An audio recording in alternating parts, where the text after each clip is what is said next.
Dans le territoire de Djougou en Ituri, les organisations de la société civile dont le groupement Kabakaba alertent sur une entrée massive de militants de Codeco dans leurs entités depuis mardi.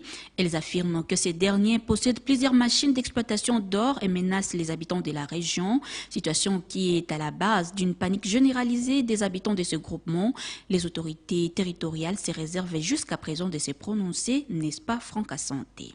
Des machines déjà bien installées pour débuter avec ces travaux d'exploitation minière, c'est une situation préoccupante, alerte Fabrice Badenonga, le député national élu de ce territoire, dans ses arguments. C'est la présence de plusieurs éléments Codeco, ils se sont regroupés, renforcés. Ils sont entrés là-bas avec des machines communément appelées poclets. On parle de 2 poclets, à plus de celui qui était déjà embourbé il y a quelques mois dans la boue pour exploiter dans le groupement Kabakaba, en secteur de Banyali Kilo. Ils ont déjà tenu des meetings là-bas et ils veulent passer maintenant à la vitesse supérieure, c'est-à-dire l'exploitation illicite. Et nous nous demandons, les engins qui sont des engins lourds, c'est passé par où? Cela est très grave sur le plan international parce qu'au risque de déclarer tout l'or de cet endroit comme étant l'or du sang, et ça sera une perte énorme pour notre République dans les jours qui viennent. Des risques sont énormes. L'élu de ce territoire dit ne pas comprendre ce que font les autorités compétentes de cette province. Nous disons qu'une fois pour toutes, les autorités militaires ici prennent des dispositions pour mettre fin à ces choses-là. Non, c'est ridicule pour la République. C'est ridicule pour le gouvernement provincial. C'est ridicule pour notre armée que des groupes armés continuent à faire ce qu'ils veulent sur l'étendue de la République. Ça, nous disons non. C'est de sa responsabilité. C'est à lui que l'État a donné tous les moyens pour résoudre ce genre de problèmes.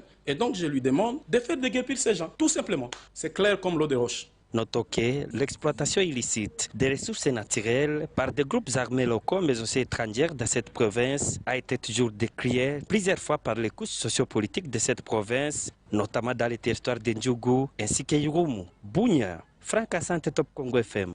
Et dans la province du Haut-Ouélé, les opérateurs économiques veulent obtenir du gouvernement